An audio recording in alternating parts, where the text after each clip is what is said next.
She was a pregnant wife trapped behind marble walls, silenced by a powerful husband and a perfect public lie.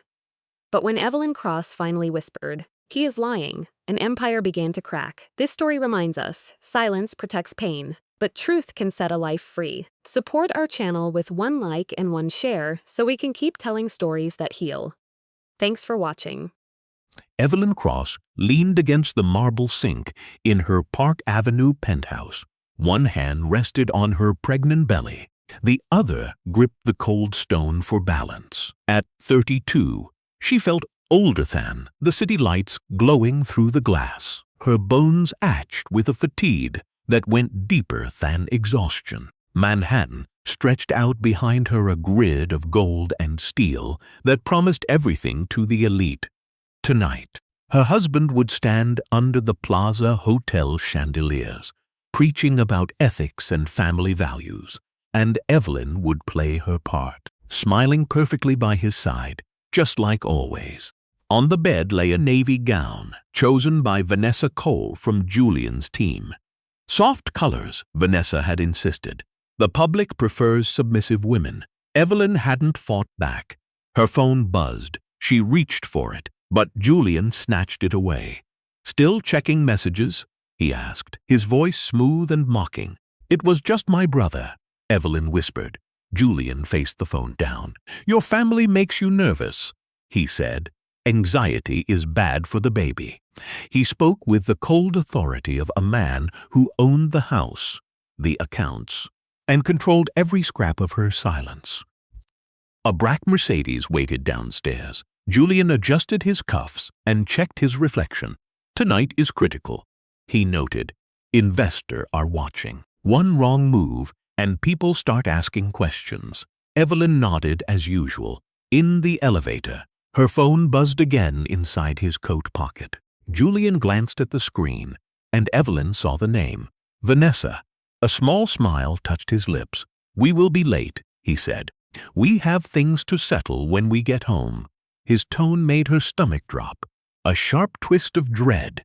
She clutched her belly, whispering a silent prayer. Flashbulbs popped at the plaza.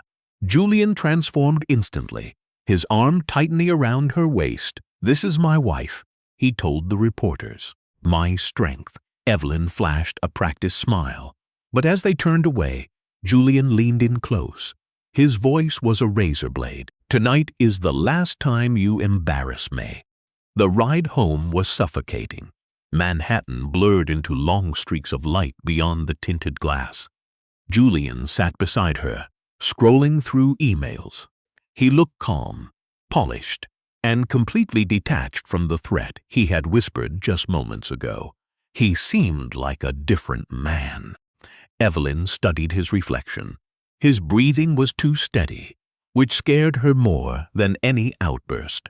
"You barely said a word tonight," Julian noted without looking up. "I felt dizzy," she answered. The baby is fine," he snapped. "Dr. Harlan cleared you. You worry too much." The doctor Julian paid. The doctor who never spoke to Evelyn unless Julian was present. She looked out at the city, gripping her dress. Her phone buzzed. Julian didn't take it this time.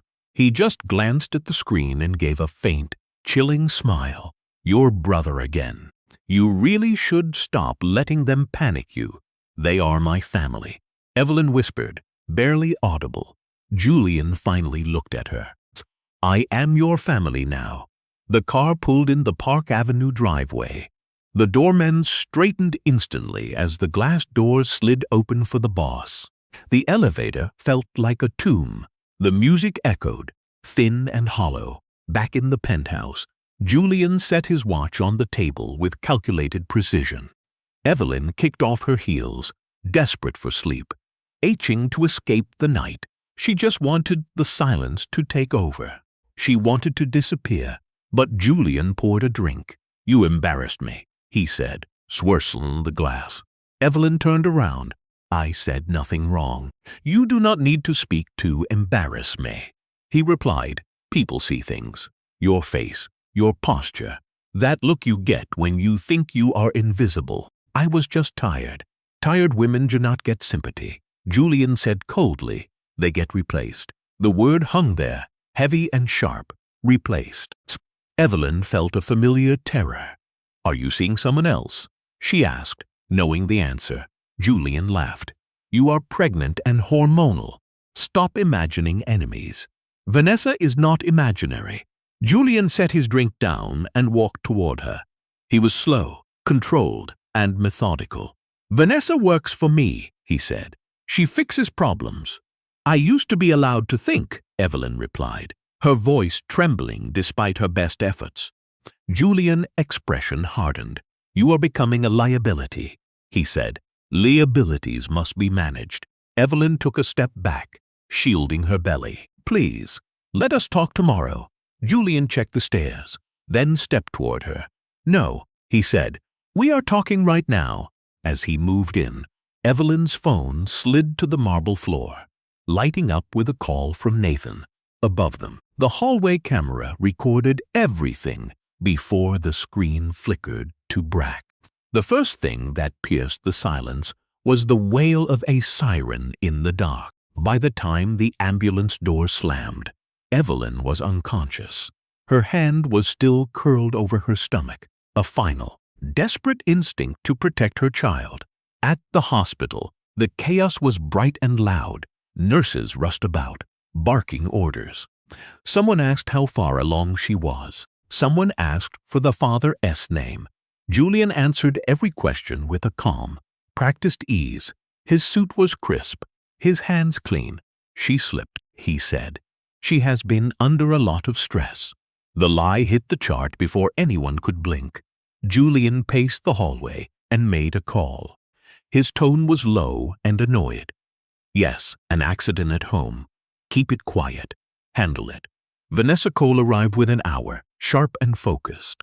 She surveyed the hospital scene with cold, analytical eyes. Her lips were pressed in a hard line of pure, ruthless calculation. Is she stable? For now, Julian replied. The baby too. Vanessa exhaled. Good. Then we control the narrative. By morning, the first statement was Liv. Evelyn Cross, wife of Ashford Dynamics CEO Julian Ashford, hospitalized after a tragic fall. Doctors confirm she is being well cared for. The family requests privacy. Privacy, the ultimate shield. Nathan Cross read the update on his cracked phone screen while sitting in his truck in Ohio. His jaw tightened. A fall. His sister was tough. She didn't fall. Caleb saw the news while working, his hands shaking as he read the headline. This is wrong. He told Nathan over the phone. I am on my way. Back in New York. Dr. Miriam Lowe stared at Evelyn's bruised body, noting injuries that did not match a simple fall. Julian noticed her hesitation. Is there a problem, doctor? Dr. Lowe met his gaze. We are monitoring for complications, she said firmly. Vanessa stepped in. We must limit visitors. She is fragile. Julian nodded. Only immediate family. Vanessa smiled. Exactly. Calls flooded in from investors and board members. The script was perfect. Stability, concern, control. Nobody mentioned the missing security footage. Nobody questioned the phone call Julian made before the ambulance arrived. And in the corner, a nurse paused, staring at the chart, whispering, "This is no fall." By noon, the story was public property. Crowds of reporters swarmed the Ashford Dynamics Tower when Julian stepped out. Dressed in a somber black tie, the street went silent. He looked like the picture of a grieving, lawyer husband. The crowd hung on his every word. Thank you, Julian began, his voice steady. This morning has been difficult for my family. Behind him, the skyscraper loomed like a monument to his power. Vanessa Cole stood just out of frame, scanning the crowd, her tablet ready to crush any threat to their story. Julian snapped. My wife Evelyn fell hard last night. Pregnancy stress and mental health battles just broke her. The room went cold. A reporter cut in. Is this a suicide attempt? Julian just froze, just long enough. My wife needs mercy, not gossip, he said smoothly. Doctors are fighting for her. Dr. Miriam Lowe watched the broadcast from the break room. She felt sick. She had seen these bruises before. Powerful men never lie. They just point fingers elsewhere. Back in Ohio, Nathan Cross watched on his phone, gripping it until his knuckles turned white. Hashtags labeled his sister fragile and unstable. "They are erasing her," he muttered. Caleb nodded, his face hardening. "They are turning her life into a lie." At the hospital, Vanessa moved fast. New rules locked down the floor. A note appeared in Evelyn's chart limiting visitors. It was a forgery. Julian stood by the bed, watching the machines breathe for her. He didn't touch her hand. "You should have listened," he whispered. "This could have been so clean."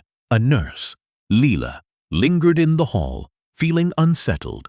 She remembered the defensive bruises and how Julian spoke with a practiced, rehearsed tone. She stared at the intake form's stress-induced fall. 0 witnesses. Leela shivered. Meanwhile, Vanessa met a columnist in a quiet cafe. "Julian is worn out," she lied. "He protected Evelyn for years, but the pregnancy pushed her too far." Reporters started typing.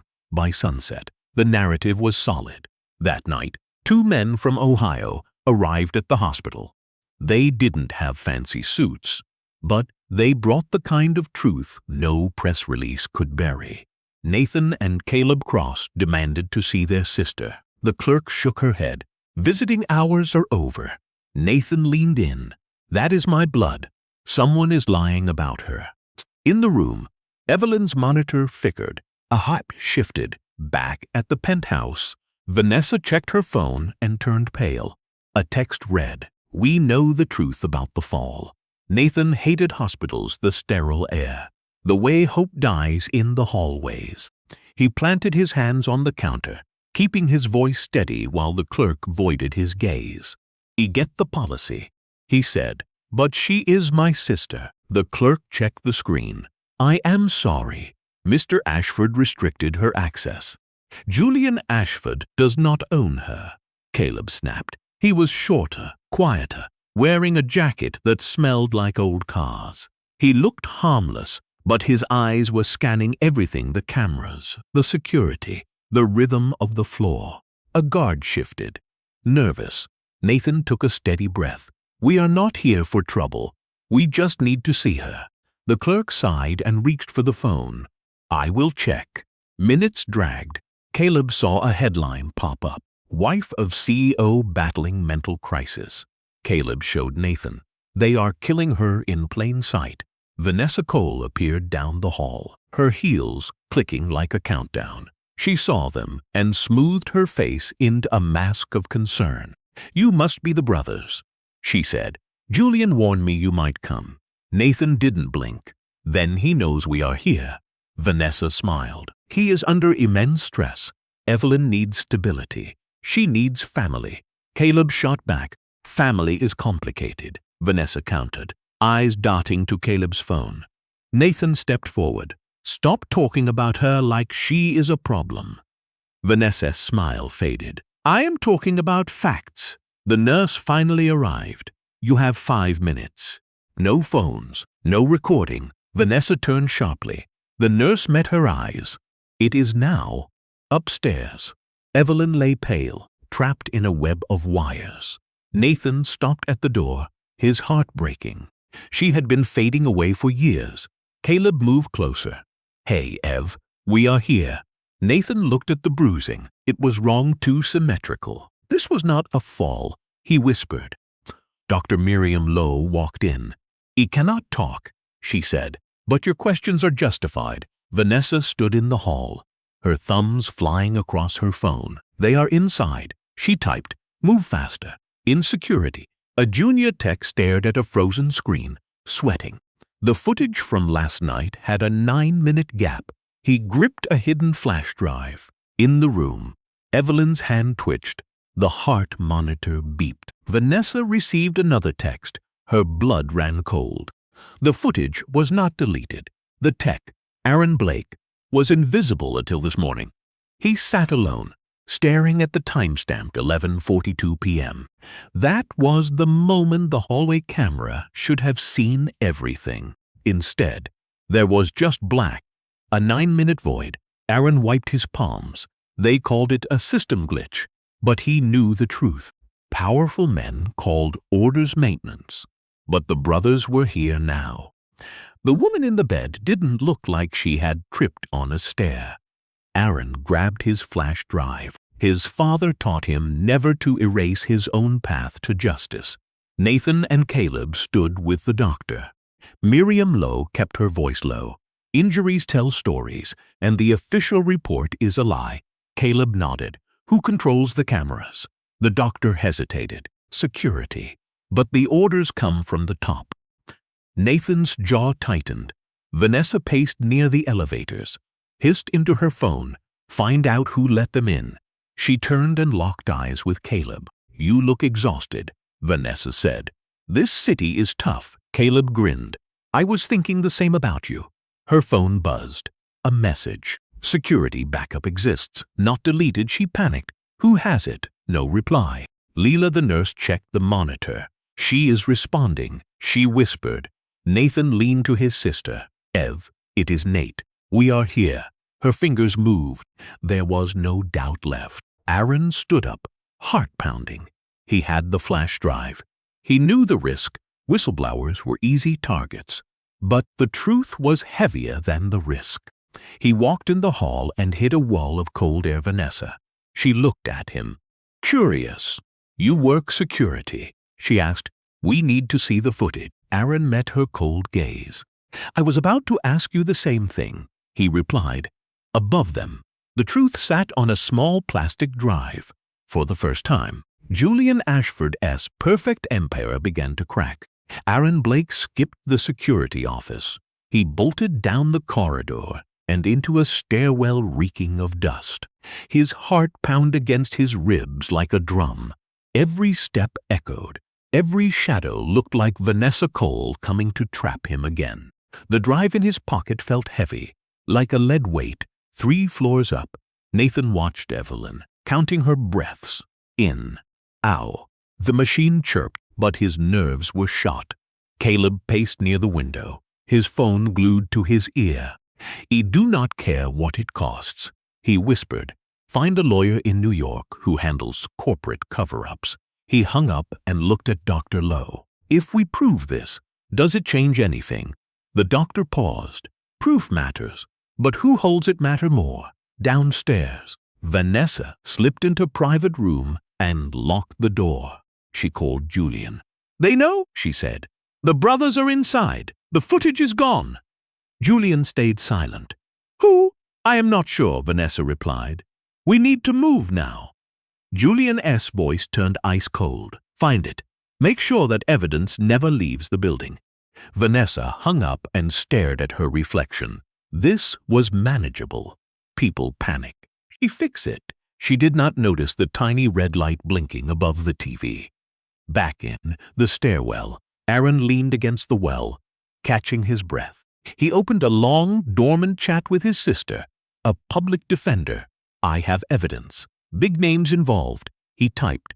Her reply came instantly. Do not speak to anyone. Where are you in the ICU? A nurse adjusted Evelyn's blanket. Nathan saw the tension drain from his sister's face. She is stronger than they think, he whispered. Caleb nodded. So are we. The elevator pinged. Vanessa stepped out, heels clicking like gunfire. She scanned the floor and spotted Aaron turning the corner. There you are, she said. I have been looking for you. Aaron managed a thin smile. Busy night. Tough situation, Vanessa replied. Mr. Ashford wants the footage reviewed. Every copy. Every copy. Aaron repeated, including backups. He met her gaze. For a second, he saw it. Not strength, terror. I need that request in writing, he said. Vanessa's smile died. That is not necessary. It is for me, Aaron said. Policy. She leaned in, voice dropping. You do not want to be on the wrong side of this. Aaron thought of the 9 minutes of darkness. I think I am already there, he said. Upstairs, the monitor chirped faster. Evelyn S. fingers twitched around Nathan S. hand. In Aaron S. pocket, the drive felt like a ticking bomb. The hospital did not feel safe anymore. It felt like a cage. Nathan felt it first. Guards lingering by the door. Nurses whispering Julian Ashford's name. Power has a stench. And it was everywhere. Caleb noticed the patterns. Timing. Who watched whom? They are tightening the net. Caleb whispered by the window. Manhattan glittered below, which means we are getting under their skin. Nathan looked at his sister. She was still under, but calm. Closer to what? The truth, Caleb said, and they are about to slip up. Across town, Julian Ashford sat in his office, sleeves rolled up. His phone was blowing up, but he stared at the city he thought he owned. He searched his memory for cracks. He hated cracks. Vanessa stood by the door. Security is nervous, she said. Someone copied the footage. It is out there. Julian did not turn. Find them. I am trying. Try harder, he snapped. If this leaks, I lose everything. Vanessa hesitated. There is one more thing. What? The brothers. They are not backing down. The staff is asking questions. Julian's jaw locked. Then squeeze them. At the hospital. The pressure arrived after midnight.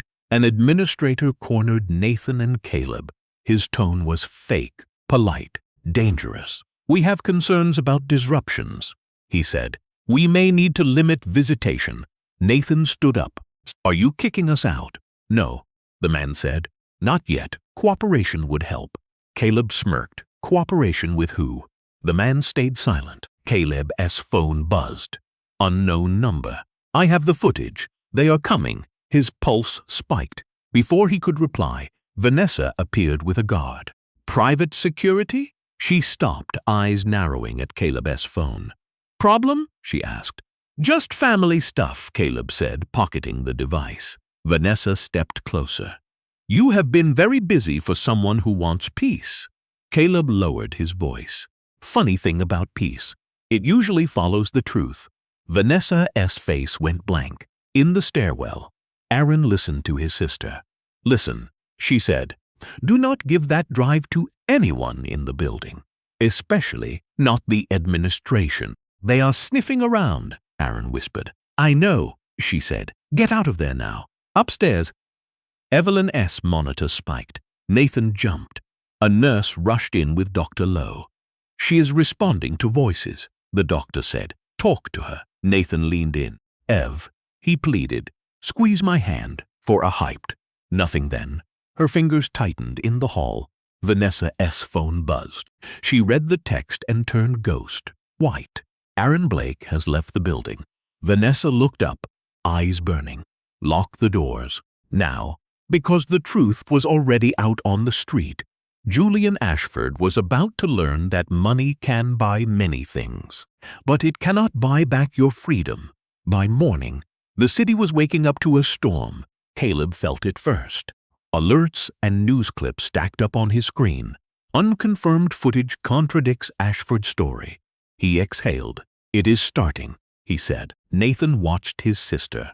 Her eyes flickered open, then closed again. When Caleb broke the news, Nathan did not smile. They will come harder now, he said.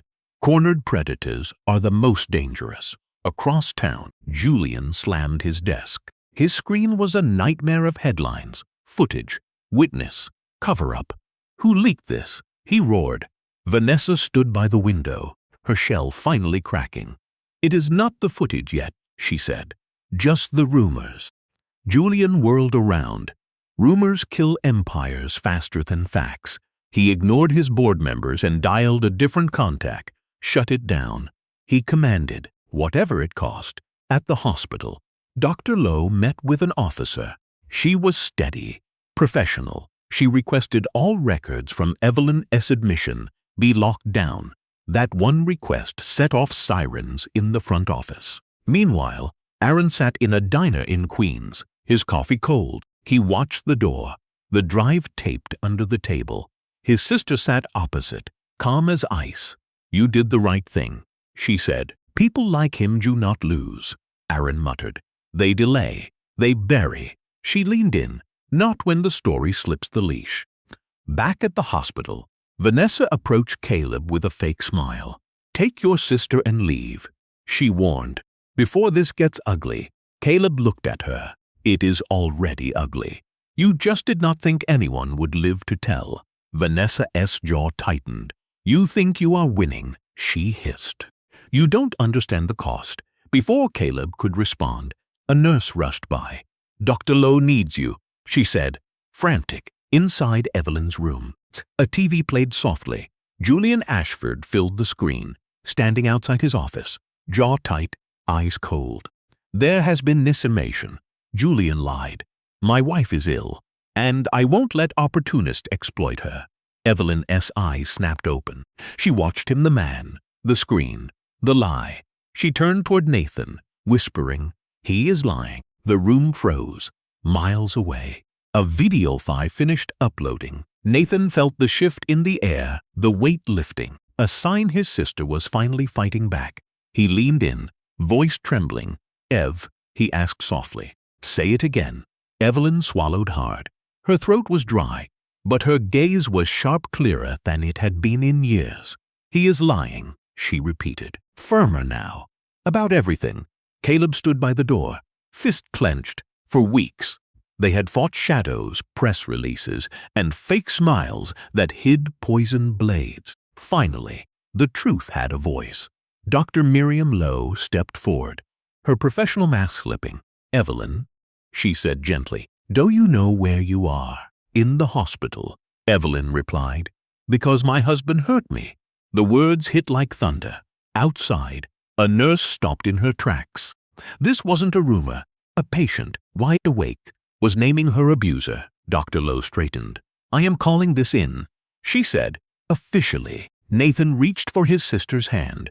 "Don't rush," he urged. "Just breathe." Evelyn nodded. "I'm not scared anymore," she whispered. "Not of him. It's over." Across town, Julian Ashford watched the replay on mute. His phone buzzed, but he ignored it. He was already calculating.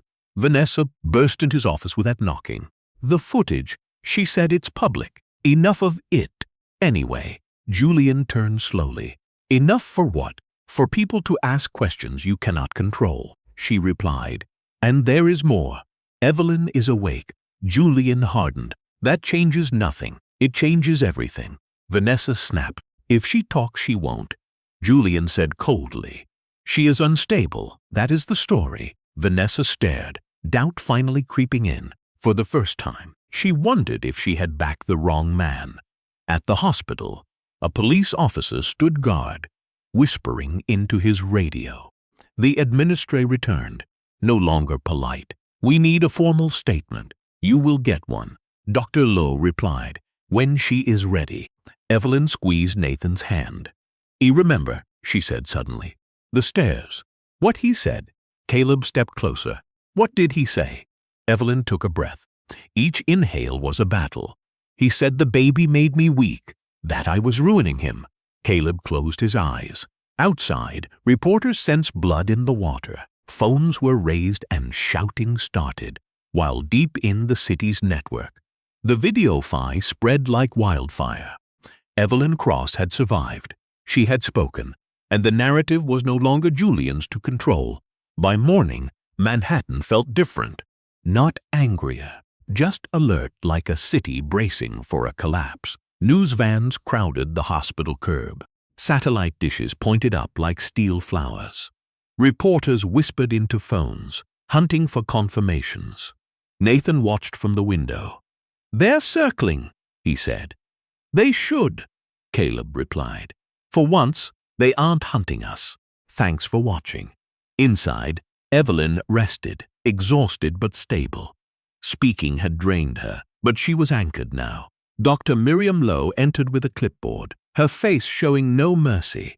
"Hospital administration has contacted the police," she stated. "This is no longer internal." Nathan exhaled. About time. Across the city, Julian Ashford sat in a conference room with floor, 2 soiling windows. The Ashford Dynamics board appeared on a massive screen, faces tense and angry.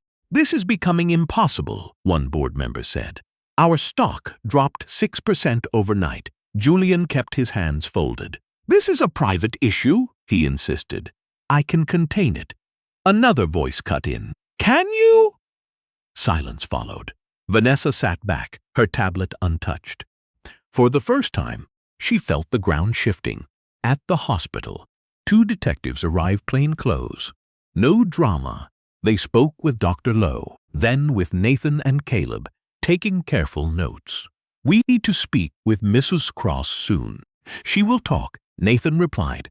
"She is done being quiet." Down the hall, a TV leaked footage. It was grainy, but showed Julian's shadow and Evelyn stumbling back. Terrified, a nurse walked by, shaking her head. "I knew it," she murmured. That realization echoed everywhere. In Queens, Aaron Blake watched the clip on his laptop, stomach tight. His sister stood behind him. "You did this," she whispered. She did. In the boardroom, a legal advisor spoke up. It might be wise for Mr. Ashford to step back for now." Julian's eyes flashed. "I am not stepping down." The advisor met his gaze. "Then the board may have no choice." Vanessa appeared one last time at Evelyn's door. Her voice wavered. "This gets ugly," she told Caleb. "For everyone." Caleb looked at her steadily. "It already has. You just thought you would be on the winning side." Vanessa glanced at the door, at the woman who had shattered an empire with 3 words. "He is lying." As dusk fell, police lights reflected off the glass towers. The story was beyond spin now. Manhattan had picked a side, and Julian Ashford was running out of places to hide. The formal interview happened in a windowless room, far from the cameras. 2 detectives sat across from Evelyn, a recorder between them, its red light blinking. Evelyn's hands trembled, but Nathan sat close, grounding her. Caleb stood by the door watching. "Take your time," a detective said. "Start wherever you need." Evelyn closed her eyes. When she opened them, her voice was steady. She didn't exaggerate. She told the truth, the control, the isolation, the way Julian dictated when she ate or slept, the argument after the gala, the cruel things he said, and the moment she realized he didn't see her as a person anymore, but as a risk. Silence filled the room. "That wasn't a fall," the detective said gently. "No," Evelyn replied. "It wasn't." Across town, the Ashford Dynamics board met without Julian. Lawyers filled the room, fueled by fear. The video had been picked apart frame by frame. A new email arrived from the Blakes, a security backup. The attachment was small, but devastating. In a Queens diner, Aaron stared at his phone. "Once this sends," his sister said, "there is no going back." Aaron nodded. "Good." The footage was simple. It showed Julian blocking the stairs, Evelyn backing away, his hand grabbing her, her body twisting to shield her stomach, and then her disappearance. 9 minutes later, Julian walked out alone. By the time the detectives left, the file was with the district attorney. Julian heard it from his lawyer. "Prepare yourself," the lawyer warned. "This is no longer a public relations crisis." Julian stood at his penthouse window, looking down at the city. "I didn't mean to hurt her," he said flatly. "She pushed me." The line went silent. "Do not say that again. It is over." At the hospital, Vanessa Cole watched the news. She sat alone, her tablet forgotten. The footage played on every channel, no commentary, no spin. This wasn't a woman falling. It was a man losing everything. Vanessa felt a cold knot in her chest. She had drafted countless crisis plans, but none prepared her for this. Inside the room, Dr. Miriam Lowe checked the monitors with a faint smile. "Your vitals are strong," she said. "Both of you." Evelyn rested a hand on her belly, finally finding a shred of peace. Police cruisers lined up below the glass towers. Board members were resigning. Statements were being scrubbed. Phones went dead. The truth had leaked, and Julian Ashford's empire of secrets was crumbling under a single fly. Vanessa realized she was truly alone the moment the calls stopped coming. She stood in the 43rd floor conference room at Ashford Dynamics. Manhattan sprawled beneath her like a map she no longer controlled. Her tablet sat dark. No crisis plan. No talking points, just silence. An hour ago, she was vital. Now, she was a ghost. Her phone buzzed. An unknown number. "We need to talk. 8B. Vanessa knew that signature. Helen Brooks, the lawyer whose name haunted every negative headline. Evelyn's attorney. At the hospital. Evelyn sat up for the first time, propped by pillows. The effort drained her, but her eyes were sharp. When Helen Brooks walked in with a slim folder, Evelyn felt a wave of relief. "They are circling," Helen said calmly. "Which means they need a scapegoat. We plead," Nathan said. "Julian," Helen shook her head. "Not him first. Someone easier. Someone's if on cue." Vanessa walked in the hospital an hour later, alone. No ego, no smile, just a tight jaw and rimmed eyes. She froze, seeing Evelyn sitting up. Vanessa said softly. Evelyn locked eyes with her. "I am." Vanessa swallowed hard. "Julian is telling everyone I acted alone, that I lied, that I pushed the mental health angle." Helen stepped in. "Did you?" Vanessa looked between them. "Yes," she admitted. "But I did not invent his cruelty. I did not invent the way he spoke about her. About the baby." Evelyn gripped the blanket. Vanessa pushed on, her voice breaking. "He said if the child made things messy, it would be handled. I thought he meant lawyers." He thought. She paused. "I wanted his approval. That is the truth." Silence gripped the room. Helen opened the folder. "We are offering you a choice," she said. "Full cooperation. Everything. In exchange, we do not bury you." Vanessa laughed weakly. "You think I have leverage? You have proximity." Helen replied. "And guilt." Vanessa looked at Evelyn again. She looked ashamed, no longer looking down on her. "He did not think you would survive," Vanessa said quietly. Evelyn held her gaze. "Neither did he." Thanks for watching. That afternoon, Vanessa walked in the district attorney's office with a drive full of proof. Emails, drafts, and a recording of Julian laughing while saying, "If she breaks, she breaks." By evening, the headline shifted. CEO distance hymns from advisor as the probe expands. Inside Ashford Dynamics, board members began fleeing. The stock plummeted. Julian was no longer called a visionary but a target. At sunset, police arrived at his penthouse with a warrant. From her hospital bed, Evelyn watched the news in silence. Nathan stood by her side. Caleb leaned against the wall, arms crossed. "They are eating each other," he muttered. Evelyn touched her stomach. The baby kicked, strong and certain. "No," she said. "They are finally facing the truth." Downtown, as Julian Ashford watched the lights through glass he thought was unbreakable, he realized he had been ruined by the very person he tried to erase. The emergency board meeting was set for 8, but the room was packed by 7:30. People who once worshipped Julian Ashford now voided him, whispering behind their laptops. The glass walls reflected a city that had already turned its back on him. Outside, the ticker tape bled red. Julian entered last. He looked polished as ever. The suit, the tie, the mask of control, but his eyes were different. The arrogance had morphed into sharp, desperate fear. "Let us begin," he said, taking his seat. "This company does not need panic. It needs discipline." Nobody spoke. The general counsel cleared her throat. "Before we proceed, the board has voted to place you on administrative leave immediately." Julian's jaw locked. "On what grounds?" "Risk exposure," she replied. "Criminal investigations." Julian let out a short, hollow laugh. "You are picking headlines over leadership." A board member leaned forward. "We are picking survival." Across town, Evelyn watched the feed on a muted screen. Helen Brooks stood by her bed, listening to the update.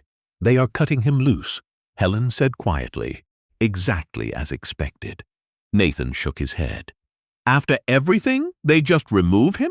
Helen replied. Powerful men fall in stages. In the boardroom, Julian stood up.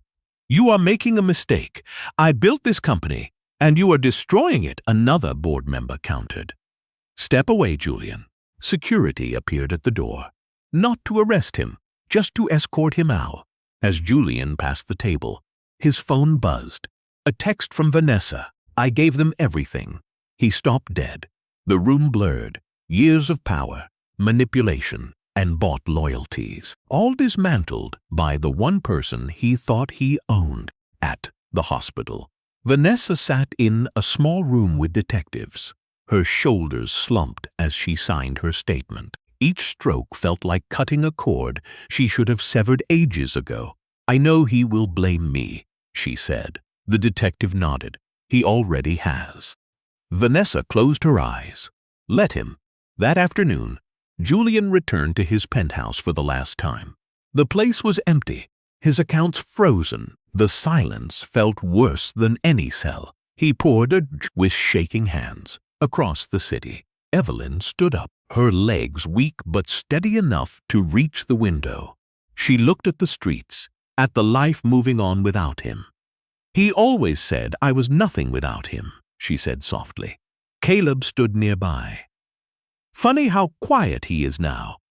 Helen checked her phone and looked up. The district attorney just approved the warrant. Evelyn did not smile. She placed a hand on her belly, feeling a gentle movement inside. Good, she said. It is finally over. But as police began to strobe at the penthouse below, Julian Ashford made one last call. A call that proved he never learned a thing. When Evelyn's phone rang, she knew the storm was not over. Evelyn stared at the phone vibrating on her tray. Unknown number, Manhattan code. For a second, the room felt suffocating, as if the past was clawing its way back in. Nathan reached for it. Don't! Evelyn whispered. She answered and turned on the speaker. Evelyn, Julian's voice came through, low and rehearsed. We need to talk. Caleb's shoulders went rigid. Helen Brooks held up a hand. Already recording the call. You should not be calling me, Evelyn replied. I should not be a lot of things right now, Julian said. But here we are. Sirens wailed outside. Julian exhaled. You do not understand what you are doing. These people, your lawyer, your brothers, they will destroy everything. There is still time to stop this. Evelyn closed her eyes. For years, that tone had worked. Reasonable, protective, manipulative. Stop what? She asked. The statement, Julian said. The cooperation. We can call it a misunderstanding. Stress. Pregnancy. I will take care of you. Of the baby. Nathan's jaw tightened. Caleb shook his head in disgust. You already tried to take care of me, Evelyn said. That is why I am here. Julian's breath hitched. You are being influenced. I am being honest. Silence stretched between them. Then Julian's mask cracked. You think the world will side with you. I built this city's trust. He funded their hospitals. You think one woman changes that? Yes, Evelyn said quietly. I do. Julian let out a bitter, sharp laugh. Fine. Let me make this simple. Withdraw your statement and I will not contest custody. The room went dead silent. Helen's expression hardened. Nathan stepped forward, then stopped himself. You do not get to bargain with my child, Evelyn said, her voice steady. You do not get to say his name. Julian's tone turned icy. Be careful. Evelyn leaned back, hand resting on her belly. I was there. A sharp knock echoed. A police officer stood outside, whispering to security. Helen checked her phone, caught Evelyn's eye, and nodded. Julian, Evelyn said. They are coming for you. Silence. It stretched heavy and long. You did this, Julian snapped, his composure finally shattering. No, she replied. You did. The line went dead. Across town, Julian Ashford stood in his dark penthouse while red and blue lights pulsed against the walls. He eyed his phone, then the door, weighing a final move. He still thought he could talk his way out. At the hospital, Evelyn exhaled, her hands trembling as the adrenaline ebbed. Nathan took her hand. Caleb stood guard. Helen stopped the recording. That call helps us. Helen said, a lot. Evelyn nodded, tears of relief finally falling as the city braced for the fallout. One truth settled over the room. Julian had just signed his own arrest warrant. Because the moment he tried to bargain with a child's future, he crossed a line no money could erase. The knock came at exactly 9:17 p.m. It was quiet. It was the knock of someone who knew you had nowhere left to run. Julian Ashford stood frozen in the center of his penthouse. City lights flickered against the glass behind him. For the first time, the silence felt heavy and judgmental. Another knock. He adjusted his jacket out of habit, as if appearance still held weight, as if power could be buttoned back into place. When he opened the door, two detectives stood there, badges ready, faces like stone. An officer waited behind them. Julian Ashford, one detective said, you are under arrest for felony assault, coercion, and witness intimidation. Julian's mouth opened, then snapped shut. This is unnecessary, he muttered. My attorney. You can call him, the detective replied calmly. After we leave, they stepped inside. Cold steel clicked around Julian's wrists, sound deafening in the hollow room. Deafening the hollowed it. Panic flashed across his face, Pamraweta. By the time they dragged him through the lobby, Campflashel, firework. You slept like firework. Someone yelled his name. A reporter shouted a question he ignored. Across the city, Evelyn watched the arrest on television from her bed. No joy, just stillness. Nathan stood behind her, hands on her chair. He said softly, no, Evelyn replied. It has just begun, he said. At the station, Julian sat alone, tie gone, his confidence stripped down to raw panic. He stared at the table, replaying the threats and Vanessa's betrayal. Down the hall, detectives reviewed every transcript. Each piece fit perfectly. This isn't just domestic abuse, a detective noted. It is a pattern. Back at the hospital, Helen Brooks closed her laptop and sighed. The district attorney is pressing full charges, she said. They are requesting a protective order immediately. Evelyn nodded. For my son, and for both of you. Helen added gently. Later that night, a nurse moved Evelyn to a quiet wing. The chaos faded, replaced by exhaustion and a strange, newfound peace. Caleb stayed close, silent but steady. You okay? He asked. Evelyn thought for a second. I am not afraid, she said. That feels new. In a downtown cell, Julian Ashford lay on a thin mattress, staring at the ceiling. No glass walls, no skyline, no staff, just cold concrete and humming lights. For once, nobody listened when he spoke. By morning, the news was everywhere. Ashford arrested in domestic assault case. CEO denied bail. At the hospital, Dr. Miriam Lowe checked Evelyn's vitals and smiled. You are strong, she said. Both of you. Evelyn rested a hand on her belly. The baby kicked, as if agreeing. She looked out at a city that finally stopped protecting a monster. Julian had spent his life thinking rules didn't apply to him. Now, locked away, he had to face the truth he had avoided for years. Power does not fade quietly. It collapses, and it leaves nothing behind to hide in. The arraignment was 2 days later, and the city turned out. Nathan watched the news. Crowds packed the courthouse. Phones were raised. Reporters screaming Julian's name like a verdict. The man who once owned Manhattan entered through a side door. Wrists cuffed, Evelyn watched from her room, wrapped in a blanket, the television volume low. She didn't look away. Julian looked smaller on screen, not weak, but fully exposed. His shoulders were tense, eyes darting in a way that proved he had lost control. He was no longer leading the story. He was trapped in it. The judge has denied bail, the anchor said, citing witness intimidation. Caleb let out a breath. That is it, he said. No more calls. No more games. Evelyn nodded, though she still felt like she was holding her breath. Trauma does not vanish just because someone is in handcuffs. In the courtroom, Julian's lawyer argued hard, pointing to his charity work and clean record. The judge listened, then looked down at the file.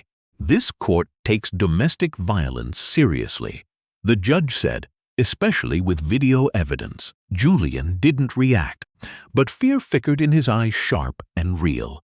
In the gallery, Vanessa Cole sat 2 rows back, arms folded. She wouldn't look at him. She knew better now. Loyalty had a price, and she had already paid it. At the hospital, Dr. Lowe checked Evelyn's blood pressure and smiled. "You are doing remarkably well," she said. Considering everything, Evelyn managed a smile. "My body finally knows it is safe." That afternoon, Helen arrived with documents. "Protective orders are active," she said. "Full custody proceedings start after the birth. But he will not touch my child," Evelyn said firmly. "No," Helen agreed. "He will not." In jail, Julian sat in the yard. The noise was distant. Other inmates watched him, not with respect, but with hunger. Power meant nothing here. He replayed that night, looking for the moment he could have stopped. But he never knew where the limit was. Back in Manhattan, Ashford Dynamics announced a new CEO. Donations were pulled. Buildings stripped his name overnight. A city was erasing a man it once worshipped. That evening, Evelyn stood with help by the window, watching the sunset. Nathan stood close, steady. Caleb leaned against the well, eyes sharp but calm. "Do you regret it?" Nathan asked. Evelyn shook her head. "He regrets staying silent," she said. She felt the baby move, strong and deliberate. And for the first time, she imagined a future without fear. On the news, the anchor spoke again. "Ashford's next hearing is next month. Prosecutors say this is just the start." She didn't need to watch him fall anymore. She was already rising. "Evelyn!" Labor started before sunrise. Evelyn woke to deep, gripping pain that took her breath, prepared for the unstoppable. Slow. Panic flickered, then she breathed slow. This pain was different. It was not violence. It was life fighting its way out. Nathan was up instantly. Caleb followed, hitting the call button. "It is time," Evelyn whispered, gripping the sheets, her hand on her belly. Her voice shook, but there was no fear left. Nurses filled the room. Dr. Lowe arrived, calm and focused. Monitors beeped. The city faded into white noise as Evelyn was wheeled down the hall, lights blurring overhead. In the delivery room, time broke apart. Pain came in waves, fierce and consuming, then backed off enough for her to catch a breath. She screamed, then laughed through tears. "He can do this," she said. "Yes, you can," Dr. Lowe replied. Nathan stood near her head, pale but steady. Caleb paced, eyes locked on his sister. Between contractions, Evelyn's mind drifted to the penthouse. The Gala, Julian's voice. Then those images shattered, replaced by something real. Her brothers. The room. She spoke. Knowing this wasn't the end, it was the beginning. Hours later, when she had nothing left, a cry pierced the room. Sharp, alive, real. "There he is," Dr. Lowe said. The nurse placed the baby on Evelyn's chest, warm and squirming, his tiny fists clenched as if he were already fighting for his place in the world. Evelyn broke down, sobbing as she pulled him close. "Hi," she whispered.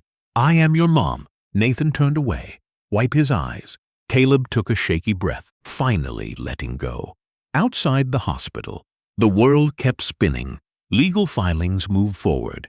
Julian Ashford remained in custody, his name still plastered all over the news. But inside that room, none of it mattered. Later, with the baby sleeping against her chest, Evelyn just stared at his face. He was perfect, not because he was flawless, but because he was hers. Helen Brooks entered softly, careful not to disturb them. "Both of you are doing great," she said with a gentle smile. That matters more than any court date. Evelyn nodded. I didn't think I'd get this, she said quietly. Peace. Helen met her gaze. You earned it. That evening, as the sun dipped low, Evelyn stood at the window, holding her son tight. The city glowed below, beautiful and cold. She didn't feel like a survivor anymore. She felt like a mother. And somewhere far away, behind thick concrete walls, Julian Ashford sat alone, learning too late that the life he tried to control had moved on without him. Evelyn kissed her son's forehead. The cycle was broken. The future had finally arrived. The weeks after the birth were quiet, but the fallout was fast. Julian Ashford's case took over every financial channel. What started as a domestic charge turned into something much bigger. Prosecutors followed the trail, and the evidence led them to places Julian thought were untouchable.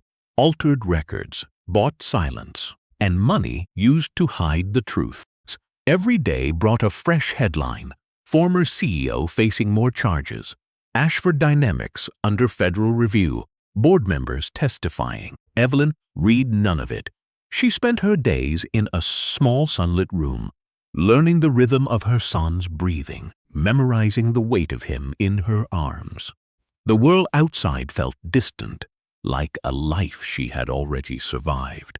Nathan watched from a chair, checking updates he kept to him. Caleb handled the rest, the calls, the logistics, his quiet focus driven by purpose. One afternoon, Helen Brooks arrived with a final stack of papers. She set them down carefully. It is done, she said. Evelyn looked up. All of it. Helen nodded. Full protective orders. Sole custody. His parental rights are suspended pending trial. And the civil suits. She paused. They are overwhelming. Evelyn's fingers tightened around the blanket. What happens to him? Helen didn't soften her voice. He will answer for everything. Publicly. Slowly. Across the river, Julian sat in a holding room.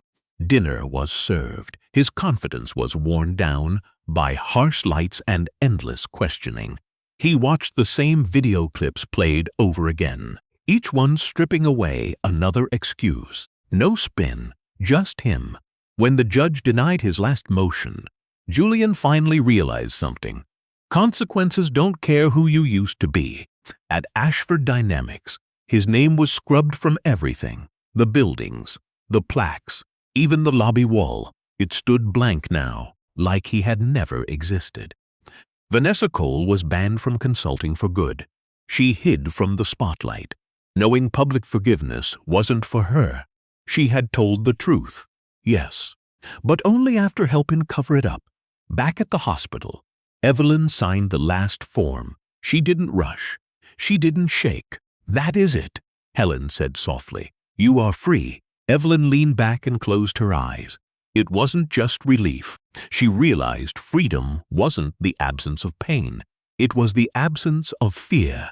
That evening, she walked through Central Park with her brothers. Her son bundled against her. The city moved around them. Runners, dogs, life moving on. No one recognized her. And for the first time, that felt like a gift. Caleb looked at her. You okay? Evelyn smiled. I am better than okay. She watched her son's tiny hand grip her finger with surprising strength. Julian would spend years paying for his choices in courtrooms and cells.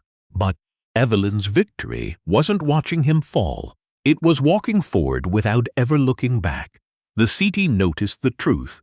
Now, it was finally letting her live. Spring arrived quietly that year, not with sirens, but with small, ordinary moments that felt almost unreal after everything Evelyn Cross had survived. Morning light through thin curtains, the soft weight of her son sleeping on her chest, coffee cooling on the counter because she forgot it was there. She didn't live in Manhattan anymore.